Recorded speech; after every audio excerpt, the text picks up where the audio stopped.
Hello and good morning. Welcome to Global Morning here on Global Television. I'm Wiya Mofwebe.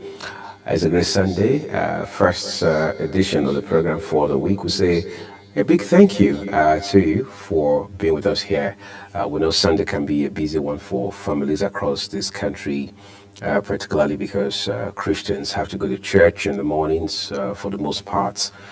So if you're watching today from wherever you're watching from, whether it's on DSTV 365, Star Times 276, or free to air on Nightcom South, or better still, you're streaming on YouTube, so thank you so very much. We appreciate the time that you invest with us, and we promise to give you return on investment on that time that you're investing. This 27th day in the month of October and happens to be World Audio Visual Heritage Day. And now this day is very special, no doubt about that. I'll talk to you about it in a minute. But first, let's not forget where we're coming from. It's been a very eventful week. Yes, this last week, very eventful on many levels. This is the week where we saw the president take drastic actions in certain areas, particularly as has to do with those whom he had appointed a little over a year ago to help him drive his renewed hope agenda. One piece of, if you like, objective believed to drive Nigeria to where it should be in terms of growth and development. We saw some ministers being asked to leave, others, of course, appointed. We also saw an appointment by the president of a new chairman for the Code of Conduct Bureau, CCB now. Well, we're hoping all of these changes will take Nigeria from these woods where it is currently stuck to a much better place. We're seeing people throw in a piece of advice today, another piece of advice tomorrow to the president, trying to make the president see from another perspective, to make the government explore alternatives to whatever policies are being pursued right now. But the president's stance has always been very clear. He says, look, this is what we've got to do at this point in time. And in doing so, Nigeria and indeed Nigerians must understand that it's a matter of time things will start falling in place all by themselves, all right? But in the meantime, people have to be alive to see these things come to fruition.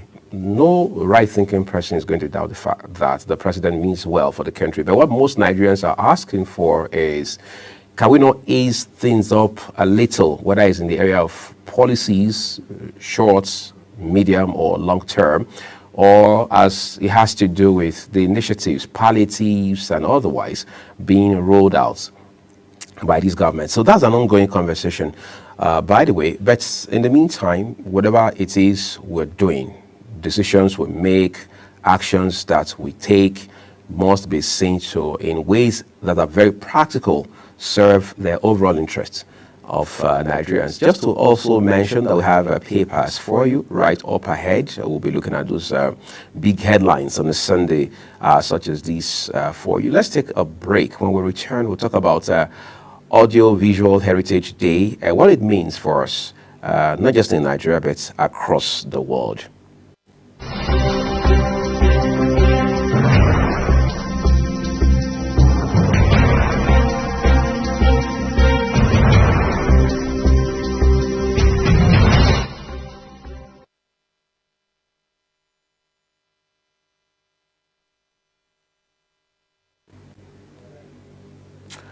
Well, thank you, everyone, for staying with us. Now, the World Audiovisual Heritage Day is celebrated every 27th of October. All right, it's been here for about 2 decades because it was in 2005 that the UNESCO, United Nations Education, Scientific, and Cultural Organization, that is, actually adopted it as a day that should be commemorated on the 27th of October. So for the 20th year now, that commemoration has been ongoing. Amongst other things, the day is set aside for the world to appreciate the importance of audio-visual elements, all right? I mean, I recall, for example, as a young boy growing up, we used to have audio cassettes, right? So my older siblings will talk about 60-minute tape, 90-minute tape, and so on and so forth. And then you talk about the different brands and those. And now the world has evolved from audio cassettes, video cassettes. Of course, before that, we had a turntable.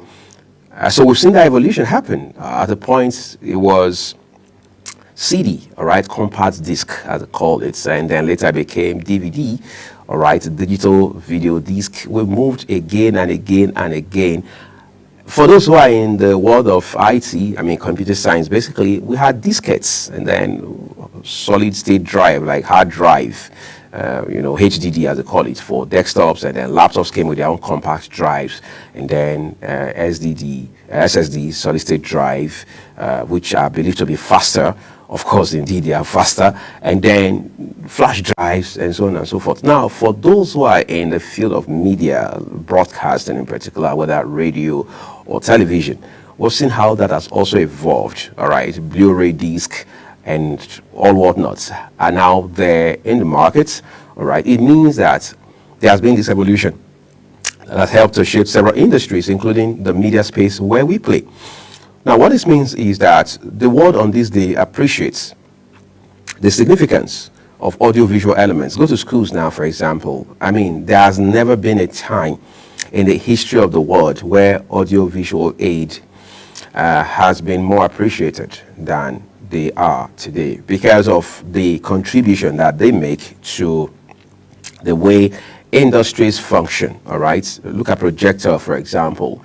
These are some of the things we get to celebrate. And across the world, industries and professionals across different spheres of influence find a way to put up small events, big events, and some events in between here and there, just to commemorate this day and appreciate the blessing of audio-visual elements or heritage, if you like. We're taking another break now. When we return, we'll be taking a look at the papers for you. Do stay with us.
All right, let's turn to the papers. Big stories quickly for the leadership Sunday.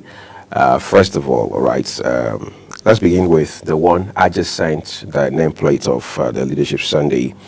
It says, slave trade, Commonwealth heads agree on reparations dialogue. So it means that conversation is going to go on, even though some persons had argued, particularly those from the United Kingdom in Samoa, that one of the items, I mean, the dialogue about slave trade reparations is not one of the conversations scheduled to be looked at during these Commonwealth heads of government events, all right, in Samoa. But that doesn't seem to be the case now, because we understand that some heads of governments have now agreed that this dialogue must go on. So we keep our fingers crossed, hoping to see how this will turn out ultimately, right? Nigerians will praise Tinubu by end of first tenure. That's Nyesom Wike, Minister of Federal Capital Territory. They're talking. He says Nigerians will have reasons to praise President Bola Tinubu at the end of his first tenure. Of course, Nigerians can't wait, whether it's about putting food on their table or being able to send their children and their wards to school, or having motorable roads, safer neighborhoods to live in, safer roads to travel on, motorable roads, pipe-borne water, functional healthcare system, what have you. Nigerians are just waiting. Of course, it has to do with the economy as well. Nigerians are eagerly looking forward to that time where the economy does better than it currently is, and then the price of fuel drops very significantly, and then the cost of living overall, including, of course, prices of essentials, all right, continue to plummet in such a way that people can have significant purchasing power. We're waiting for that time, because the purchasing power of Nigerians right now is depleting by the day, and citizens can't wait to come to a point where they spend less, get more value, and then they have more money in their pockets. All right. What's more here? It says mobile phone subscribers shrink 30% as SIM NIN policy takes effect. Mobile phone subscribers shrink 30% as SIM NIN policy takes effect. That story has a picture of the Director General of the Nigerian Communications Commission, NCC.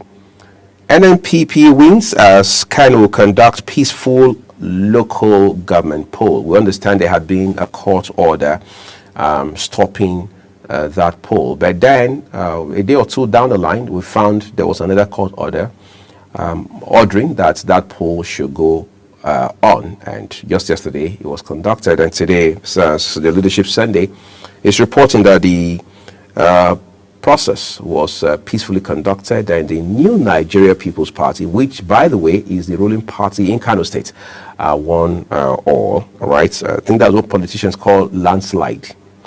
Okay, so let's look at the riders that accompany that big headline this morning. Poll illegal. That's the All Progressives Congress. They're talking. Governor Yusuf declares election freest in states. Says rural people will benefit more from the election. Civil Society Situation Room, Lord Kansiek, Governor. Businesses, all those paralyzed in North over lingering blackouts.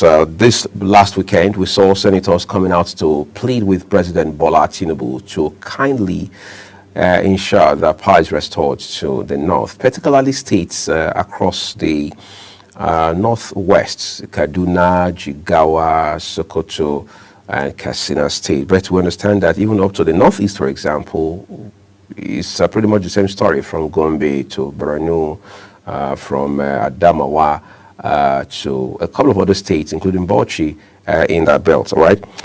And then here it says, businesses, others paralyzed in North over lingering blackouts. Tinubu urged to intervene. We hope the president does intervene real quick.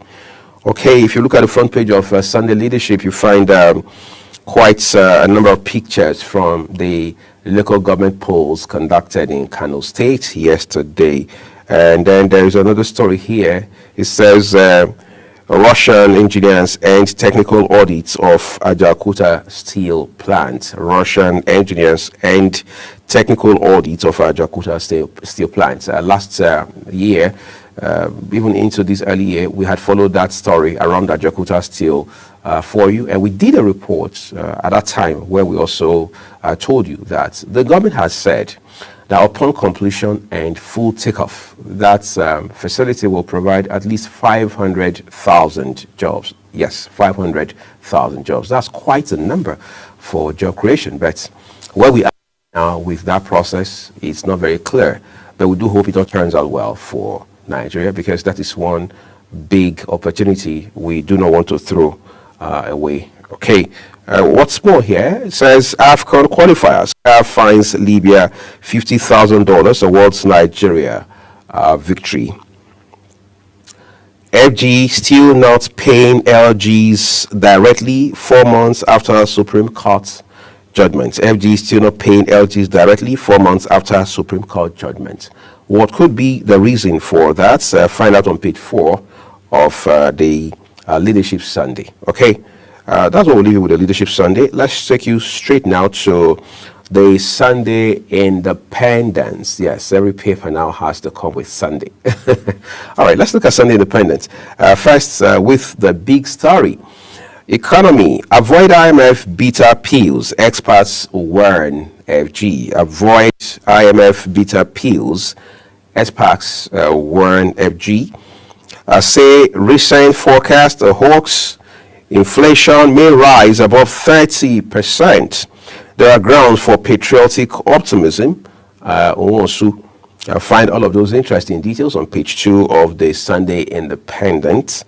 All right, if we take it a bit just above the nameplate of the Sunday Independent, helicopter crash, NSIB yet to recover debris victims' bodies. And this being about 3 days since that very nasty incident somewhere in Port Harcourt, River State. Solido promised mountains but produced molehills. Wonshu, that's on page 31 of the Sunday Independent. Of course, we understand Anambra politics is not in a very pleasant place right now, whether it is within the ranks of the ruling party in that state, the All Progressives Grand Alliance, ABGA, or from the end of the opposition parties. It will appear Governor Charles Chukwuma Soludo, himself a professor and former governor of the Central Bank of Nigeria, is fighting more battles than one at this point. Okay, let's see a few more headlines for you. Says the Academic Staff Union of Polytechnics proposes December 2nd for nationwide strike. Those details await you on page 6 of this Sunday Independent. Kano, Katsina, Jigawa heavily hit by power grid failures, electricity outages. That's according to NSF. One rider comes with that headline. Hospitals, small businesses, livelihoods struggling to survive. Senator Yaradua. Incidentally, that story has a picture of Senator Yaradua right there. Activists insist on reform, not scrapping of EFCC. People's Tribunal should replace anti-graft body. That's Babaye. Doubts over Commission's credibility justified but elitist. Akinyemi. All right. How Nigeria disappointed Africa. Analysts. Barack Obasanjo's verdicts on the nation say Nigeria no longer giant of Africa. So how did we lose grip of that status? How is it that we didn't see it coming? Today we are, some people say number 3, others say number 4, but we can't forget where we come from, and we should take advantage of that realization. All right, to shoot ourselves back or catapult ourselves back to where we had been and even do far better. But just to talk about this issue around the activists now insisting on reform, not scrapping of the Economic and Financial Crimes Commission. Recall that recently about 16 governors, yes, 16 of them had gone to court to say, look, we are challenging the, if you like, the necessity or otherwise of a body like the EFCC. In fact, they had even come out categorically to say that the EFCC is an illegal body.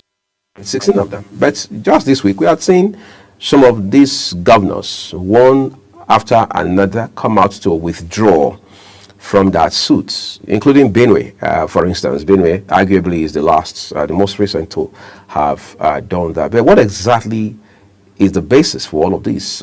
Is there a grouse that the governors, these are politically exposed people, PEPs as we call them, what exactly is the axe that they have to grind with the EFCC? And now Akinyemi is saying that, look, whatever doubts Nigerians or anyone else may have about the EFCC, those doubts are very valid. Nobody's going to argue that. But the challenge is that the EFCC should not be scrapped. Instead, it should be reformed. We've talked about reforms in this country since the day democracy returned to Nigeria in 1999. Now, look at all the sectors in which we've talked about reforms. How many of them have actually, not just in principle, in the practical sense of the word, been reformed? Unless, of course, we want to lie to ourselves about this again. But if you say let's reform the EFCC, it's a valid argument any day, any time. But what are the critical steps, the key initiatives that must be taken to reform the EFCC? Is it enough to change the chairman or the entire management team? Is that what you're going to do, or you're just going to reshuffle or rejig? Just, if you like, just reshuffle the zonal heads. Is that what we're going to do by way of reforms? Want to get them more utility vehicles, get them more men, send them on more training home and abroad? Is that what it is to reform them? Make more funding available to them? Is that enough to reform them? What exactly? Or are we going to take the piece of legislature establishing the FCC, which came from 2004, back to Parliament to say, let's take a second look at this, review, and find a way to put in new items or take out existing items? What exactly, in reality, are we going to do to precisely reform the EFCC? Because most times we use these words in a sense that is nothing but ambiguous and bogus. But we have to drill down to specifics, all right, when we talk about how that we want to reform the FCC. Because we've seen people raise concerns about the credibility and transparency of the EFCC. So if there are questions about whether or not the EFCC itself that is supposed to fight grafts, all right, money laundering and all of the issues around economic and financial crimes, all right, is being questioned about its own transparency, then it means there's even a far bigger problem on our hands than we readily realize or admit. But then we fail us to talk about all of those. Let's look at other headlines for you quickly.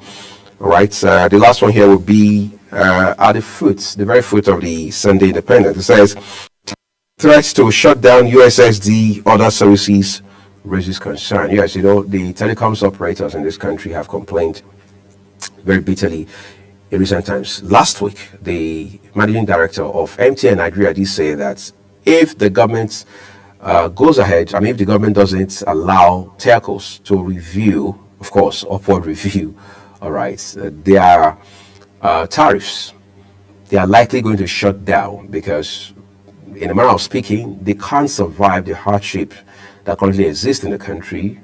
Let's not talk about what more will come. But as is naturally expected, if USSD is shut down, let's mention just that and pretend about the other platforms, it means there's already a challenge, because the last couple of weeks we know how people have complained in this country, particularly in the last 1 month, about how that they can't even use their bank apps, they can't do anything with their banks unless they have to go or visit a branch of their banks. We know how companies and businesses have complained the last 1 to 2 months of how that they had paid salaries to their workers, and for the most part these employees have not received salaries. Some people are still struggling to get their September salary, even when October is just 4 days away from ending. So if we add the shutdown of USSD or any very critical platform, any of the e-channels as they're called, with which banks and telecoms operators serve their customers and subscribers, it means it's just going to be at best making a bad situation worse. Okay, let's not make things worse. Instead, let's turn to the Sunday Punch newspaper. Morning. Okay, we begin with the one on top of the nameplates, right, of the Sunday Punch. It says, Bobrisky to face fresh criminal charges as panel indicts for prison officers. So this is not going to end anytime soon. Apparently, quite a sad story there. We understand. He was arrested at the border of, between Nigeria and Benin Republic just a few days ago in the course of the week that was, and now has been taken into custody. We understand fresh charges are coming. 4 prisons officers have been indicted in this regard. Who knows who else will be mentioned? All right. 12 governors pardon 1,780 inmates to decongest prisons. 12 governors pardon 1,780 inmates to decongest prisons. Sack more ministers. Ndume tells Tinubu who exactly are those ministers Mr. Ndume would have President Tinubu fire. Well, maybe he should do an open letter. All right, then let's look at stories on the left side of the Punch newspaper this morning. Many feared dead in Abuja building collapse. Many feared building collapse. Ogun assures residents as memo hints of terror attack. Ogunasho's residence as memo hits of terror attack. Nigerians excited after Libya forfeits 3 points, fined $50,000. Yes, that verdict came through on Friday, but the news broke yesterday. CAF now says that Libyan Football Federation, LFF, has contravened some segments of the CAF Act and the act also establishing the African Cup of Nations, 3 of them in particular. And now it says, to that end, the Libyan Football Authority paid $50,000 and then awarded Nigeria 3 points straight away on account of that. Whether there is a place for appeal, I'm not so sure, but I understand sports pundits, especially those who specialize in football analysis, can advise on how this is likely going to go from the Libyan authorities' end. Okay, so let's see what the Star story has this morning. Fuel consumption, 10,000 marketers may shut down over massive drop, high cost. Fuel consumption, 10,000 marketers may shut down over massive drop, high cost. Many petrol stations cannot buy 1 truck load. That's according to New Peng. Many petrol stations cannot buy 1 truck load. New Peng. That's according to the Nigerian Union of Petroleum and Energy Workers. All right. What's more, I want to play non-romantic roles. Saga. Why I attempted seaside 3 times. Retired African church canon. Why I attempted seaside 3 times. That's quite interesting. You'll find the details on page 8 of the Sunday Punch.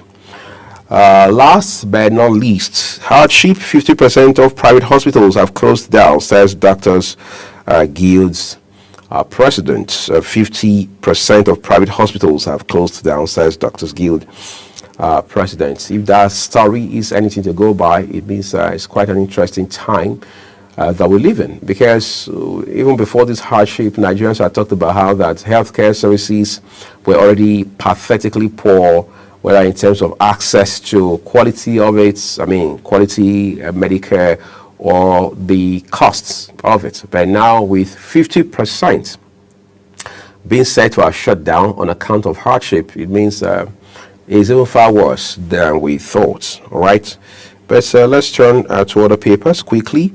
This time we're moving away from the Punch to the Sunday Sun. All right, let's look at the Sunday Sun newspaper for you. Above the nameplate first, one story here with a picture of Governor of Ondo State, Lucky Aiyedatiwa, who is running for office in the November 16 governorship election in that state. We've seen him the last few weeks campaign very vigorously. Of course, Kekalama Okere, our reporter, is on the ground in Akure and across Ondo State, bringing us all of those details. So fingers crossed, we're looking forward to the 16th of November to see how the big day will go. And as they say, may the best man win. Here the story says, Ondo Guba APC Youths Women Task Force declares support for Governor Aiyedatiwa, that's the incumbent. Customs in pounds, donkey skins, other items worth 323.065 million naira in Kebbi, that's northwest Nigeria. Tony Elumelu Foundation to host plenary session on sidelines of FII. What's more, now the Star story, the kicker is Tinubu furor over cabinet reshuffle, new appointments. I thought we were over that already because the president has given a deadline of 30th of October for everything to have been resolved about this issue. I understand that a handful of people should be screened between Tuesday and Wednesday this week, which means that as far as the president is concerned, Nigeria is on course. But we have three riders with that big headline there. Area of 2 men to head Ministry of Humanitarian Affairs, Poverty Alleviation. So it's about the gender now. LP urges president to sack self as Minister of Petroleum. Is the president going to make that move? Will Bayo Onanuga say a word about this? Well, we'll wait for the week to begin in earnest. Pandev kicks against scrapping of Niger Delta Ministry. We also saw Mr. Edwin Clark along that line say that it wasn't necessary to have scrapped the Ministry of Niger Delta. A real man is not threatened by sex toys. Bukola Ikomola, Nollywood actress, is the one to whom that is credited. Well, I think we can have that conversation all night, but it's definitely not on the Sunday morning as such as these. So instead, let's turn to the Sunday Telegraph. That's our next port of call. We'll take a break shortly, and when we'll return, we'll take a look at more papers for you, but quick. Let's look at the Sunday.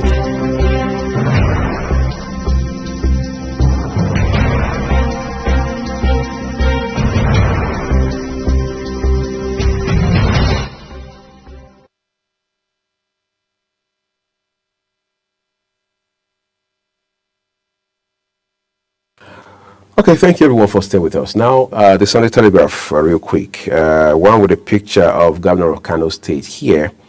It says, Kano LG poll, government APC differ on conduct of exercise.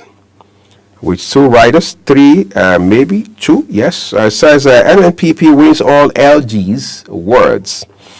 It completes illegal activity. Opposition. Well, the APC has never minced words in this regard. They say it's illegal for the state government to have gone ahead with the conduct of the local government election.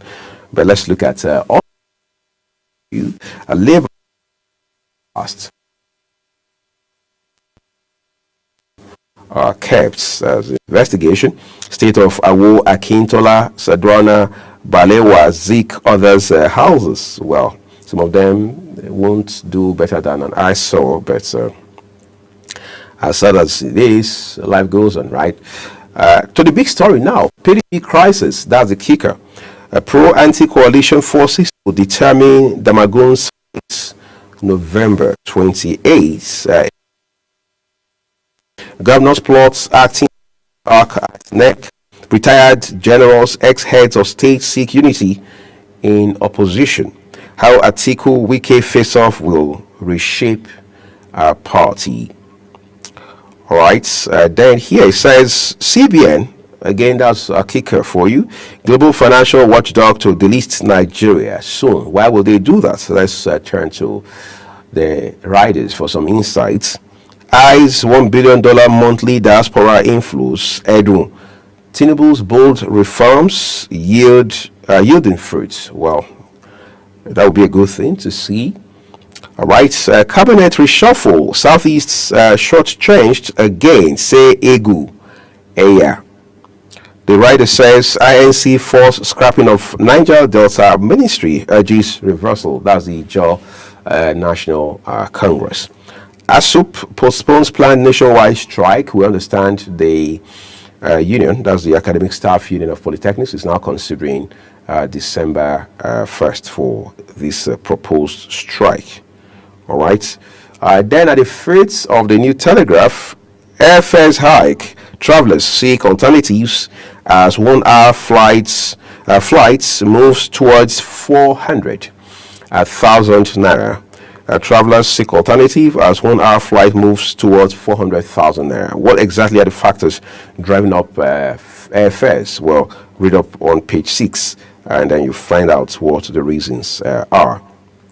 Okay, then let's see other papers quickly, but this time the Nigerian Tribune. Yes, it has quite a number of headlines on the front of it. Okay, the big story on the front of it says, jostle for 2027, North in dilemma over best candidates to challenge Tinubu. Well, there's still time. This is 2024, almost at its end.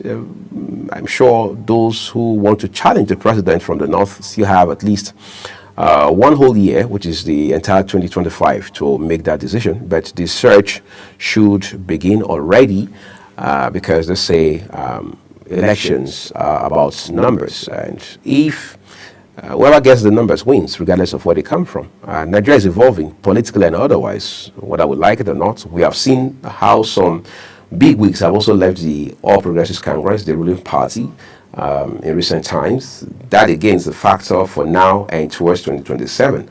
All right, so everybody is playing their card and putting in their best. All right, but as we move towards 2026, things will become clearer, and then by 2027, it's likely going to be a different song on many levels. All right, but you see, whether you like it or not, as of today, Nigerians are more interested in what is in their belly beyond who is going to win in 2027. Right.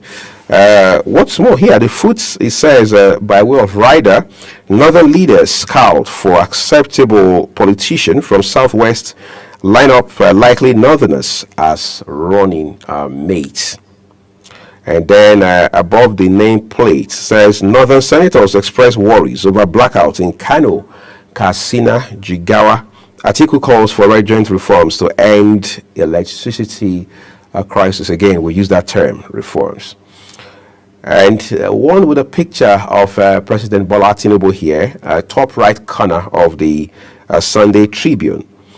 FGE announces plan to engage 93,731 unskilled, unemployed youths. Rider NCDF applauds Tinubu for establishing regional developments. Those details are on pages 5 and 6 of the Sunday Tribune, so look them up and stay ahead of the news.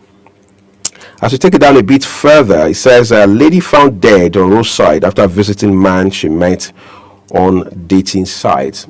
We can sit here all day and talk about the danger involved in meeting people on dating sites and going to meet with them in person. It is dangerous. We're told that this lady had gone to meet this particular person, and then the next thing you know is she doesn't come back alive. Instead, her body is found by the roadside. And her friend, the only person so far we understand she had reached out to, said the last time she called, she said she was on her way back, and that was the very last she heard of and from her.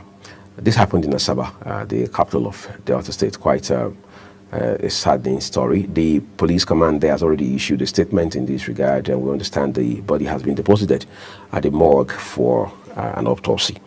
All right, then let's see other stories for you. UK hospitals set to use superhuman AI death calculator that will tell patients when they are going to die. This is interesting. All right, it says UK hospitals set to use superhuman AI. You know, there's AI, and now we hear there is superhuman AI death calculator. All right, that will tell patients when they are going to die. So if this really works, it means people in their sick bed will now know when they will die. It is called superhuman AI death calculator for a reason.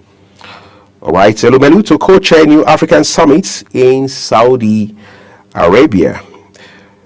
20 days to Ondo Guba parties intensify campaign for election. APC, PDP, Labour express optimism of winning. You can't beat politicians when it comes to optimism, and we hope first it is peaceful, and then second it is judged credible by key indicators. You have justified people's mandate with performance, group hails Oyebanji, that's the governor of Ekiti State. Osun government plans security meeting over clash between police, civil defense corps. All right. And then we are done with the Sunday Tribune. Time now to look at the Vanguard. Yes, we also have the Sunday Vanguard for you. Here it says above the nameplate with a picture of the Minister of the Federal Capital Territory, Nyesom Wike. What does it say? It tells us Wike versus Atiku.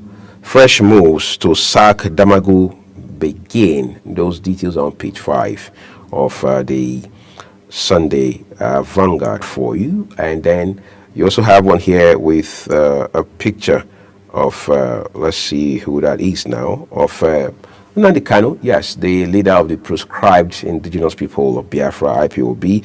Release Nnamdi Kanu now. Igbo press Tinubu at Iwayawo's funeral. People have talked about how that this has to go beyond litigation. Instead, the governments and other stakeholders should find a political solution to the problem. But what does a political solution mean in this context exactly? Well, we wait to see. The presidency has not particularly said something specific about this issue, but Nigeria should be a peaceful place, whatever the decisions are. 40 feared trapped in Abuja building collapse. This happened somewhere in Lugbe village yesterday. Sad story, no doubt about it. Jagba sweeps Nigeria's hospitals. Hard hits authorities, hire old retired doctors, other workers. Medical Guild lassos JMD speak on hiring policy. Elomeluko chairs New Africa Summit at Saudi Arabia Investment Initiative. 80-year-old woman killed in Abeokuta fire. Quite a pathetic story there. That probably was a grandmother, maybe even a great-grandmother. That sad story has its details on page 5 of the Sunday Vanguard. Inflation, why we are careful about lowering rates. CBN Governor Cardoso is the one to whom that is credited. Bosch AFCON 2025 qualifier. CAF awards 3 points, 3 goals to Nigeria, fines Libya $50,000. Eagles now on 10 points from 4 matches. Win or draw against Royals Cheetahs will land Eagles in Morocco. All right, so it's on the back page. That's where we find the details. Yes, the back page. And then as we go to the foot of the paper this morning, it says Tinubu's establishment of regional development ministry will strengthen LG autonomy. Olalusi is the one to whom that is credited. Okay, so I'm sure that's what we'll have for you this morning, including quite a number of columns for you to read, articles on the Sunday Vanguard today. All right, moving away from the Sunday Vanguard, let's see our penultimate paper, which is the Sunday Times. The Sunday Times.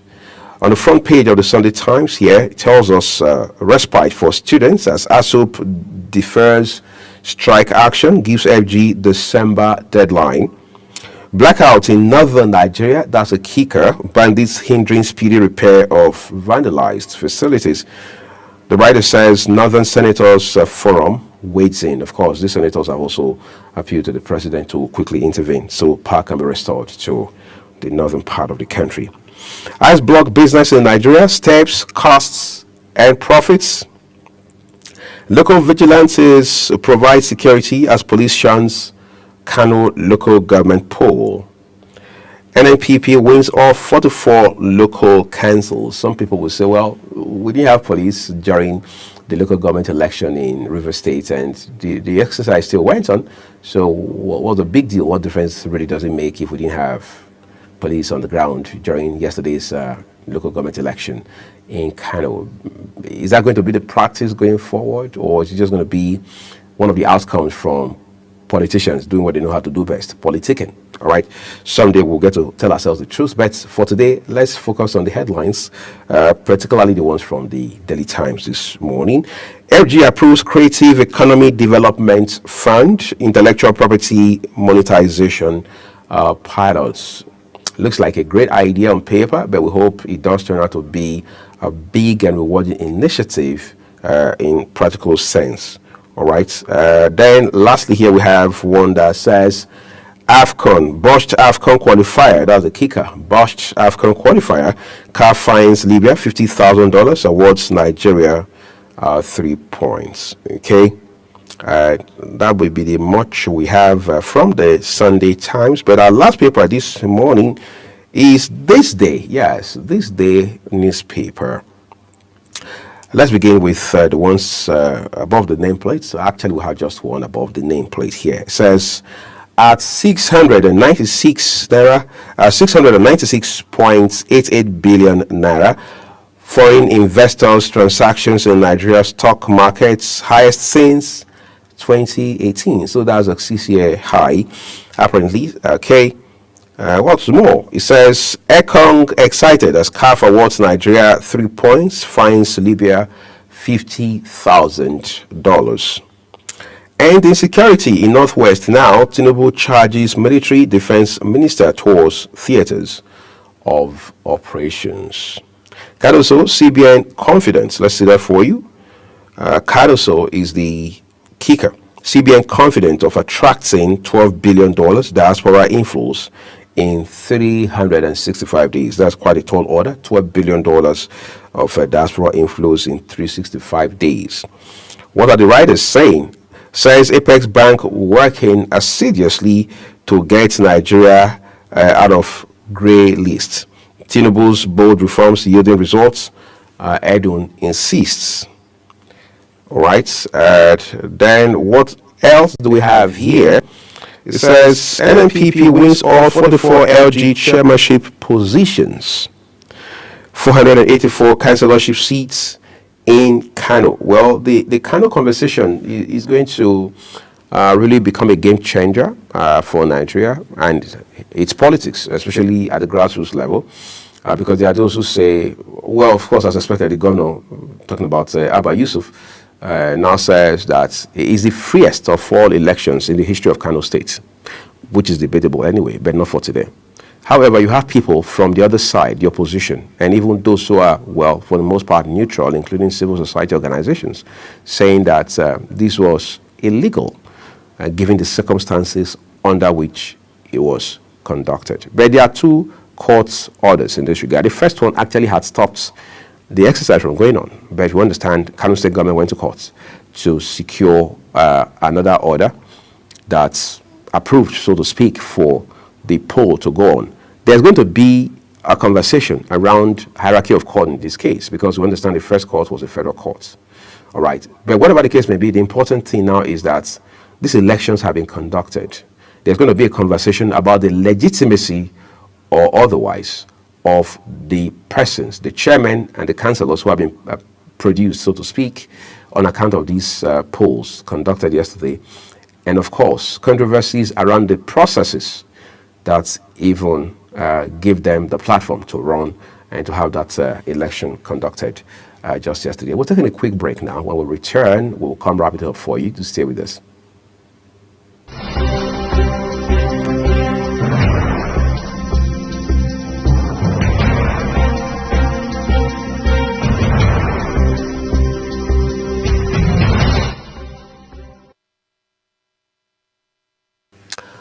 Okay, now, Nigeria is in a place where you can't confidently say that we are doing very well. But the good thing, however, is that as of today, Nigeria has a lot of potential it can leverage to drive change and then, of course, turn the tide around, whether it's in health or education, infrastructure, or even our political processes. We're going to need leadership, forward-looking, innovative, and futuristic to be able to make that happen. Otherwise, it's going to be more talk, as we have seen the last 2+ decades, starting from 1999 in particular, and less action. But no country across the world, end to end, has recorded any significant progress by talking more and doing less. We all know what we're doing. So ultimately, we must take responsibility for the kind of country that we want to have, whether you're in politics or you're just a professional doing your thing within a particular field of endeavor. That's Global Morning for you this special Sunday. I am Uyag Mofwebe saying a big thank you to you. Our transmission here on Global Television continues. Welcome to Global Morning. The death toll from flooding. Most time our politicians just bring in policies too, for sure. Incidentally, we have several more stories. The legislature was carefully crafted to 22.2% inflation rates as of April this year. What does that say about where we are as a country? I think Nigeria has resorted to being resilient. Before you call a police station, before they even leave, they'll take permission from I don't think there's really anything on ground to improve. the struggle as to strike. The Minister of Education volunteered and said, give me 2 weeks. It was a lie. The president never gave me any deadline.